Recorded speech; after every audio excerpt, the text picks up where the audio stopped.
우리가 지난 새벽 기도회 때 가룟 유다에 대해서 좀 얘기를 했었습니다. 그죠? 가룟 유다가 왜 배신했을까? 사실 예수님의 제자들의 돈꾀를 맞고 그리고 신임을 받았던 그런 유다였음에도 불구하고 그러나 자기 스승을 은 30세겔에 팔아넘기는 그런 얼토당토하는 행위를 그가 하게 된 구체적인 심적인 경위가 무엇일까라고 하는 생각을 해봤습니다. 그래서 몇 가지 얘기를 했었어요. 이 가룟이라고 하는 말이 사실은 학자들의 견해에 따르면은 이 스칼리옷이라고 하는 그 히브리 말을 나름대로 표현해 준 게 가룟이다 이렇게 이제 얘기를 합니다. 스칼리옷이라고 하는 말은 뭐라고 그랬어요? 강도라고 하는 뜻이죠. 우리가 예수님이 십자가에 달려 돌아가실 때 양편에 강도들이 달렸잖아요. 그 강도를 이제 일컫는 말이다 이렇게 얘기할 수 있죠. 정치적인 용어다라고 그렇게 얘기할 수 있습니다. 그래서 그 요세푸스의 유대 전쟁사를 이렇게 보면 정치적인 그 독립투사들, 그죠? 그래서 칼을 차고 다니면서 로마의 앞잡이들을 죽이는 독립운동을 했던 사람들. 만약에 가룟 유다가 그런 사람이라면은 상당히 정치적인 야망을 갖고 있었던 사람이다라고 그렇게 얘기할 수 있죠. 그런데 이제 문제는 뭐냐면 예수님을 그렇게 따라왔는데 그렇게 예수님이 이제 다윗의 나라를 새롭게 건설하실 것이다라고 하는 메시아적인 희망을 갖고 주님을 따라왔는데 처음에 기적도 행하고 뭐 대단한 그 사람들이 몰려들잖아요. 그런데 가면 갈수록 예수님께서 어떻게 얘기해요? 1차 순환 예고, 2차 순환 예고, 3차 순환 예고. 마지막 또 우리가 마태복음 26장 1절 이하에서 보면 주님이 또 순환을 예고하시거든요. 인자는 죽는다는 거예요. 말과 행동하시는 그 모든 것이 가룟 유다의 입장에서 보면 자신의 뜻과는 정반대로 나가고 있는 거예요. 무력으로 창과 검으로 뭔가 하나님의 나라를 세우고 그리고 로마의 그 통치로부터 독립국가를 만드는 것이 가룟 유다의 소원이었는데 그런데 예수 그리스도는 자기가 고난을 당하시고 자기 자신이 십자가에 못 박혀 죽을 것이다라고 하는 그런 고난 예고를 하신단 말이죠. 문제는 뭐냐면 그 다음에 부활할 것이다라고 하는 말의 뜻을 깨닫지 못하는 거죠. 그게 귀에 안 들어오는 거예요. 왜? 우리가 듣고 싶은 얘기만 듣는 거 아니겠어요?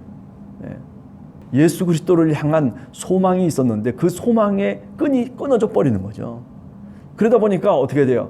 그 절망의 언저리 속에 분노가 일어나고 배신감이 치밀어 올라오고 그러므로 인해서 결국 예수 그리스도를 30세겔이라고 하는 그저 노예들이나 사고 파는 그런 돈을 요구하고 그리고 그렇게 팔아넘기는 인간 말종처럼 그저 그렇게 가룟 유다가 행동을 한 거죠.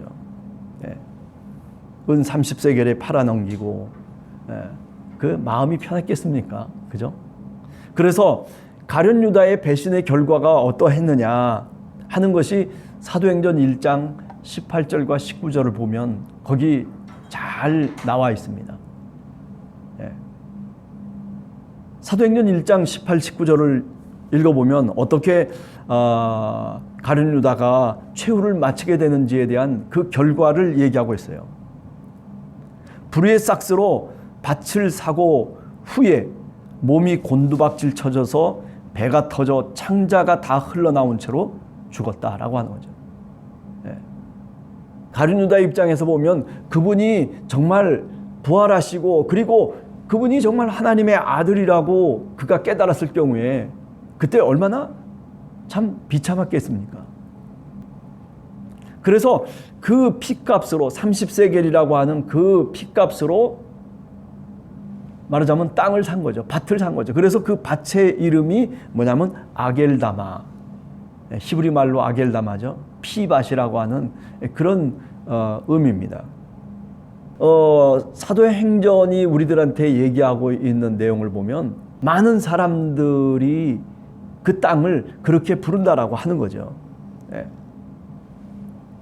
그렇다면 한번 생각해 보세요. 가룟 유다가 이렇게 배신해서 이런 엄청난 비참한 최후를 맞이하게 되는데, 그런데 과연 회개할 수 있는 기회는 없었을까? 예. 오늘 우리가 읽은 본문을 보면 회개할 수 있는 기회를 우리 주님께서는 제공하고 있다는 거예요. 예. 이것이 뭐 오늘 읽은 본문의 핵심적인 내용은 아니지만은, 그러나 지금까지 가룟 유다의 이야기를 쭉 통해서 보면 정말 이 가룟 유다에게도 예수님께서 회개할 수 있는 기회를 몇 번이고 줬다라고 하는 것을 분명하게 알 수 있습니다. 그죠? 어떻게 알 수 있어요? 예. 누가 나를 팔리라 라고 하는 그 말씀 앞에 이 가룟 유다가 물어봅니다. 뭐라고 물어봅니까? 유다가 얘기합니다. 나는 아니죠. 더 14절 넘어서 우리가 보면은, 그죠? 가룟 유다라고 하는 사람이 대제사장을 찾아가서 넘겨주겠다라고 이미 돈을 받았어요. 그런데 나는 아니죠 라고 얘기하는 거예요. 분명히 나와 함께 그릇에 손을 넣는 그가 나를 팔리라라고 그렇게 말씀하고 있거든요. 주님이 가룟 유다라고 하는 이름을 지금 대고 있지 않을 뿐이지, 나와 함께하고 있는 네가 바로 나를 팔자다라고 그렇게 분명하게 얘기할 때 얼마나 뜨끔했겠어요, 사실은요. 25절에 보면 뭐라고 얘기합니까? 랍비여, 나는 아니죠. 아주 천연덕스럽게 양심을 팔아버리고, 그죠? 양심이 화인 맞은 채로 그러면서 나는 아니지 않습니까? 라고 그렇게 얘기할 때, 그럴 때 주님이 뭐라고 해요? 네가 말하였도다 라고 얘기하거든요. 여러분, 저는 이 이야기를요 어떻게 생각하냐면, 이렇게 주님께서 회개할 수 있는 기회를 주신다는 거죠. 양심을 찌르는 거죠. 내가 잘못 생각했구나. 그렇지. 주님께서 내 마음을 아시고 내 속뜻을 아시고, 그리고 내가 팔자라고 얘기할 때 얼마나 말하자면 양심의 가책을 느끼겠어요. 그런데 오늘 이 가룟 유다는 그렇지 못했다는 겁니다. 그죠? 천연덕스럽게 얘기합니다. 나는 아니지 않습니까? 그의 양심에 호소를 하고 있지만은, 그러나 그는 그 양심을 저버리고 마는. 그래서 결국 어떻게 됐다는 겁니까? 결국 이 가룟 유다가 예수님을 팔아넘기고, 그리고 말하자면 사도행전 1장에 나오는 것처럼 결국 비참한 최후를 맞이하게 됐다라고 하는 거죠. 자, 오늘 최후의 만찬입니다. 뭐 가룟 유다의 얘기뿐만 아니라 12명의 제자들이 함께 사실은 유월절 식사를 하고 있는 거죠. 28절에 보면 이것은 죄사함을 얻게 하려고 많은 사람을 위하여 흘리는 바 나의 피 곧 언약의 피니라. 마태복음 1장 21절에도 보면, 그죠? 예수님이 이 땅에 태어나신 예수 그리스도가 왜 이 땅에 오셨는가, 왜 태어났는가라고 하는 것에 대한 이유를 설명하잖아요. 그죠? 그때도 똑같은 얘기입니다. 많은 백성들의 죄를 용서하기 위해서 이 땅에 오셨다. 그렇게 마태복음 1장 21절에 분명하게 마태복음이 얘기하고 있지 않습니까? 이게 마태복음의 특징이에요. 그러니까 예수 그리스도가 이 땅에 오신 것도 뭇 백성의 죄를 용서해 주시기 위함이고, 그리고 오늘 이 유월절 만찬을 제자들과 함께 떼면서 주님께서 하시는 말씀 가운데 하나도 뭐냐면 죄를 용서하시기 위해서다. 그렇게 얘기하는 거죠. 그죠? 그러니까 마태복음은 예수님이 어떻게 이 땅에 오셨는가라고 얘기할 때 바로 우리의 죄를 용서하시고 우리를 의로운 하나님의 백성으로, 이스라엘의 백성으로 만드시기 위해서, 그렇게 거듭나게 하시기 위해서, 구원의 백성으로 삼으시기 위해서 이 땅에 오셨다는 거예요. 하나님 나라의 백성이라고 하는 그런 목적 이외에도 지금 여기 오늘 우리가 읽은 내용 속에서 확인할 수 있는 것은 뭐냐면, 많은 사람을 위해서 죄의 용서를 해주시기 위한 그런 죽음이었다는 거죠. 그런 이 땅에 오심이었다라고 그렇게 말씀하고 있는 겁니다. 네. 자, 이런 점에서 오늘 그러면 이 이야기를 읽으면서 옛날에 예수님이 그랬었구나, 그렇게만 이야기하고 끝내야 되느냐? 아니죠. 그죠? 오늘 이 말씀을 우리들에게 적용하면 뭐라고 얘기할 수 있어요? 예수님의 산상수훈에서 얘기하는 것처럼, 그죠? 오른뺨을 치면 왼뺨도 갖다 대라. 오리를 가자고 하면 십리도 가져라. 내 원수까지도 너는 사랑하라. 그렇게 얘기하고 있잖아요. 이 죄 용서라고 하는 것은 뭐와 연관이 있는 거예요? 이스라엘 민족의 경우에는, 그죠? 짐승을 죽여서 그래서 피를 뜨고 각을 떠가지고 그래서 하나님께 불에 태워서 번제로 올리는 것과 관련이 있는 거죠. 네. 그러니까 짐승 제사와 사실은 이 죄 용서라고 하는 것이 구약 성경 레위기를 통해서 보면 밀접한 연관성이 있단 말이죠. 그러니까 예수 그리스도의 죽음이라고 하는 것, 예수 그리스도의 삶이라고 하는 것은 바로 그렇게 하나님께 올려지는 번제였다라고 얘기할 수 있는 거죠. 속죄의 제물이었다라고 하는 거죠.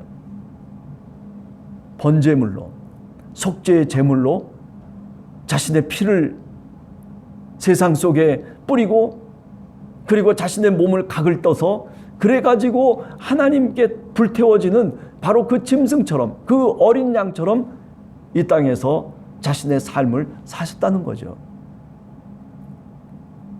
그런 점에서 예수 그리스도를 쫓아가는 우리 믿음의 백성들도 바로 주님이 사셨던 모습대로 살아야 된다라고 하는 그런 당연한 명제가 우리 앞에 있는 거예요.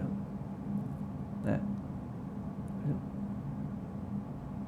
그러니까 그것이 사실은 그 어떤 다른 신앙의 가치보다도 더 밑바닥에 있는 겁니다. 여기서부터 출발해야 되는 거예요.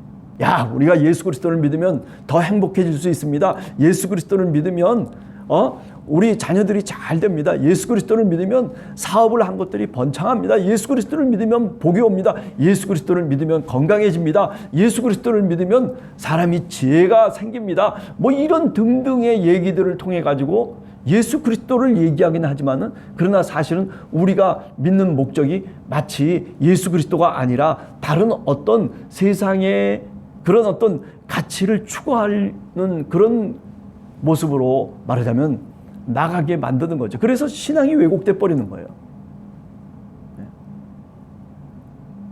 그저 예수 그리스도가 오늘 죄의 용서를 얘기하고 있습니다. 우리들도 주님이 말씀하신 대로 제사를 드리기 전에 먼저 형제와 화목하라, 그런 얘기를 하잖아요.